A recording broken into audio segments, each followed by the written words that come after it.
grab for it, maybe about 15 feet away, to toss it into the dump when he saw a car pull into the lot. He then turned around and went to go help his customer. When 5:30 p.m. rolls around, he closes up and goes home, forgetting completely about the tarp. The next afternoon, Bill is sitting in his office when 3 policemen come in. They asked my father and his co-workers a bunch of questions about any suspicious behavior they might have seen. Just a quick side note, my dad is extremely charismatic and friendly. He oftentimes talks people into sharing information with him that they really shouldn't. He looks like someone you can trust, and he seemed to always have the insider details about things like this. He used his humor to make people feel comfortable, which helped getting strangers to open up to him. Anyway, so Bill and his co-worker Hank are talking with a female police officer when she lets it slip that a body has been discovered just down the hill. "Oh shit, I was just down there yesterday cleaning. I didn't see any body though," Bill said. "Around what time? Did you happen to see a large blue and white tarp while you were cleaning the area?" she asked intensely. Actually, yeah, I almost grabbed it yesterday, but I ended up getting distracted." She asked him more questions about what time, what he saw, etc. when he asked her if the body was found in the tarp.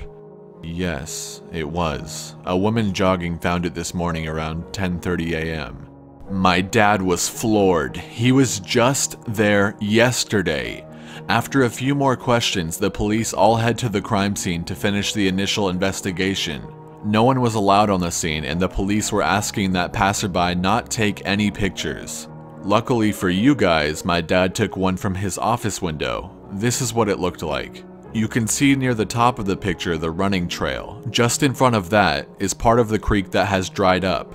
There are the officers and such searching for whatever they were searching for. You can also see just left of the officer in black, a teeny shade of blue. That would be the tarp. Flash forward a few days, the police went back to my father's shop. They noticed the security cameras set up around the building, and they were hoping that they might catch something on tape. While transferring the data over, my dad started asking more questions about the murder. He learned that it was a middle-aged man that had been stabbed to death. Not too much to go on. "Hey, you know there are a couple of meth heads that live in this shack behind our shop." Bill started talking about his own predictions for the who did it scenarios. He continued, "Yeah, we have a lot of problems with them, stealing scrap metal from the back, letting their dogs run wild. I even had them threaten to shoot me once when I was spraying their dogs with water to quit the barking. You should check them out."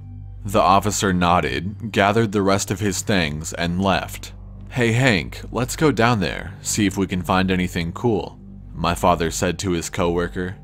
Alright, I guess it couldn't do any harm," Hank replied hesitantly. They started down the hill where the trench was found. The grass was flat and the tarp was now gone. They walked around for 15 or so minutes when Bill headed up the stream a little ways. The trail runs under a main road and then leads to a man-made lake.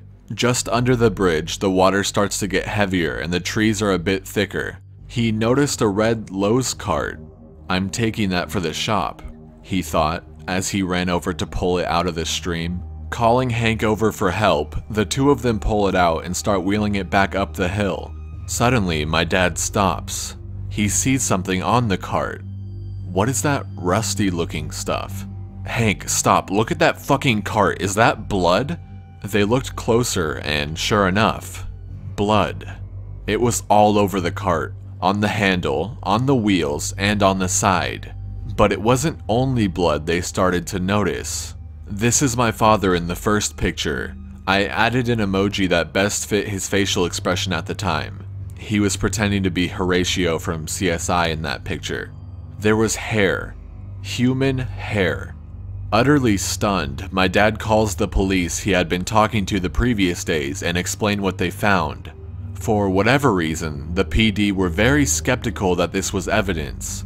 At first, they didn't even believe my father. When he told them that it made no sense to make up, they sent out a car. There were 2 police officers and a CSI. The CSI asked my dad why he thought this was blood.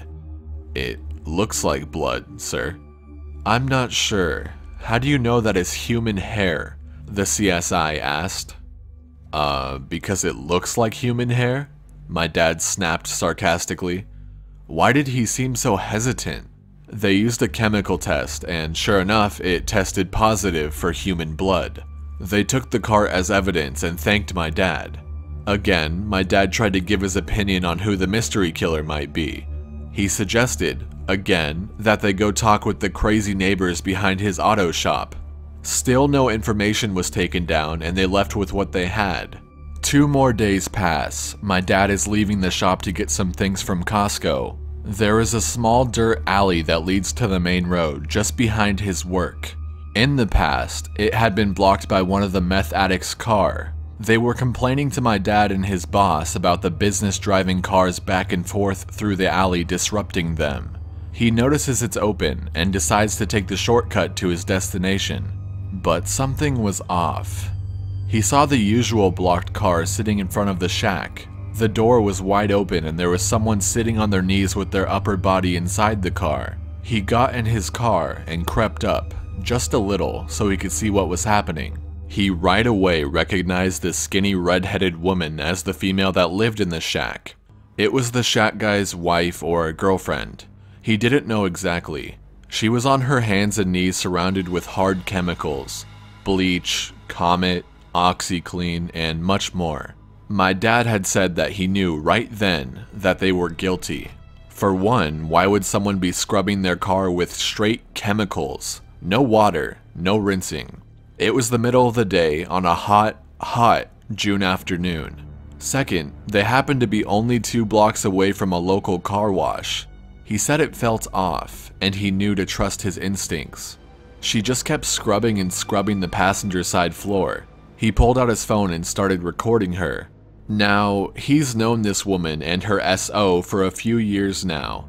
Like I said, they complained about my father's workers and he complained about their dogs on and off for a while. It was all harmless bickering. My dad, always trying to be the funny guy, yells out his window as he's driving past. "Covering up a murder?" He laughed and drove away, hearing her say "fuck you" as he drove off. This time, when he called the police, they took it very seriously. He explained that she was cleaning the car aggressively and that it seemed like she was trying to bleach something out of the car. The next day, the PD went by to talk with the residents of the shack. The day after that, they made an arrest.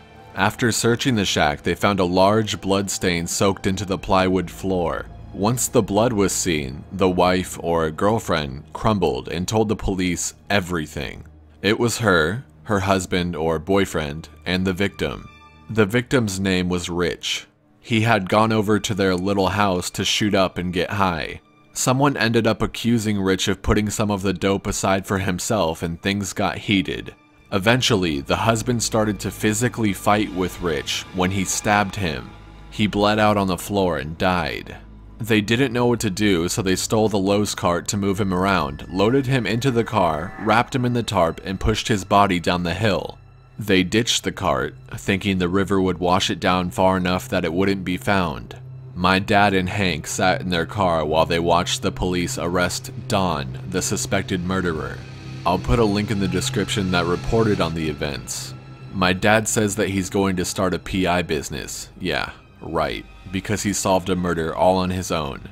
Anyways, thanks for listening.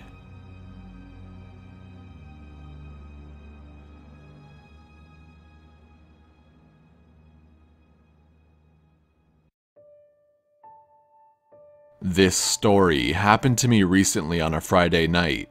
I was home alone playing video games on my computer. My parents had just left to go to a fire banquet for work, and my girlfriend was working that night.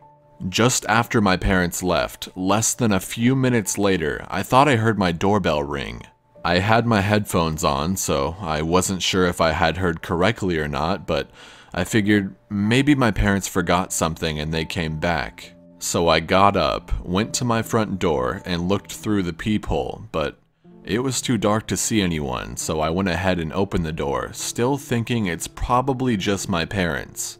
But when I looked outside, I saw a dark hooded man walking down the sidewalk in front of my house, and when he saw me open my door, he turned around and started walking back towards me. Immediately, red flags started going off because we don't typically get visitors, especially this late at night. And this guy had his hands stuffed into the pockets of his hoodie with his hood up. As he got closer, I asked him if he was the one who rang my doorbell, but he didn't respond, he just kept walking towards me. I asked him again. He's now standing 2 to 3 feet away from me. He responds with, "Oh, yeah, I rang your doorbell." This guy didn't seem like he was in his right mind, and honestly, I could tell that he was up to something by his body language and the way that he was dressed. The conversation was just really weird altogether. He wasn't really answering any of my questions with a timely response, as if he were thinking really hard about what he was doing. So I asked him, "Who are you? You look really familiar. Is your name Matt?" To sum this up quickly, Matt is an old friend I've known since elementary school. He used to come by my house to play football and go swimming sometimes. But it's been almost 3 years since I've seen him. We'd stopped hanging out long before we graduated high school. He responded with, "Who are you though?" At this point I had one foot inside my house and one foot outside, ready for anything in case he tried something. After telling him my name and asking again who he was and if he needed something, there was a short pause before he suddenly lunged at me with his right hand holding a long, sharp kitchen knife. He got the knife less than half a foot away from my stomach. It all happened so fast I yelled, "Dude, what the fuck?" and stepped out of the way just in time to slam the door in his face and lock it. I quickly pulled out my cell phone and dialed 911 as I looked out my door's peephole to see what he was doing. And here's the weirdest part. He was walking down my driveway like nothing happened. He wasn't even running. I told the police what happened and they were quick to respond. During the police interview, I told them what happened and who I think the guy was. When my parents got home, my mom decided to look up Matt on Facebook to see if I can identify him, and sure enough, he was the same guy. The police went to his house and his mom had told him that he was just released from a mental hospital and he was wandering around the neighborhood. Apparently, his dad had been out looking for him. They found him the next night wandering the neighborhood again and took him back to the mental hospital. My brother had told me that the same night that Matt had tried to stab me, he also had tried to add my brother to a cult group on Facebook. My brother, of course, thought that was a bit strange and declined the invitation. After the incident, he decided to check his Facebook profile and, come to find out, Matt is completely insane. He's so brainwashed that he thinks every white person in the world is evil and we should all be removed from this planet. If you want pictures, my brother screenshotted some of the recent posts on his Facebook. I'll show them on screen right now. He also posted some links to YouTube videos he had been watching and I found them really disturbing. So my message to you, all you corpse viewers, is to listen to these stories and learn from them. Because I can honestly say if I had not been a regular listener to Corpse's videos, I might not have been so quick to react and might not be here today. I'm horrified at the thought of what would have happened if my mom or girlfriend were home that night and they answered the door instead of me.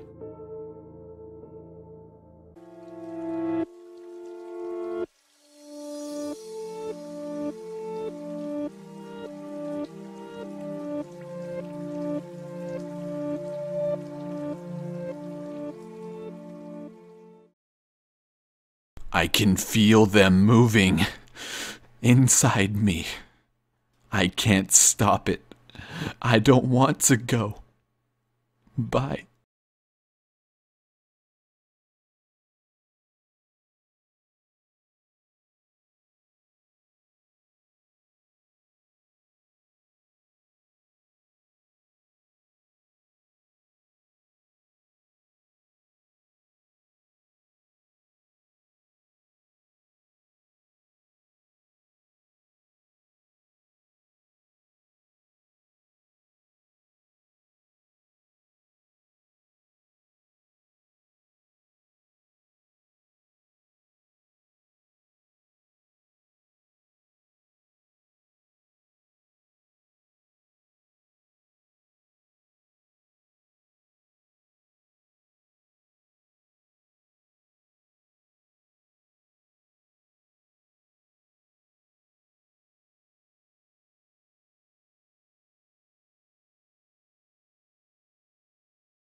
I was 17 when she came.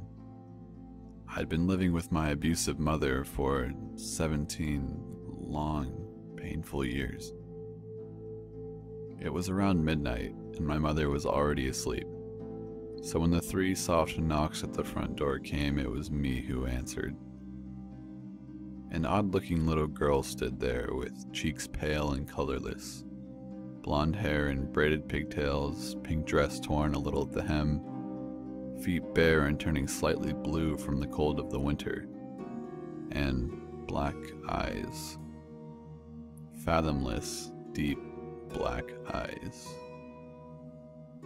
I quickly let her in, thinking of how horridly underdressed she was. It wasn't until later I'd wonder why she'd not been shivering, or even questioning as to why she was here in the first place. I got her into the living room, wrapping her little form in a thick afghan my grandmother knitted. She held it, though it didn't seem to affect her, and I smiled. "And what might your name be, darling?"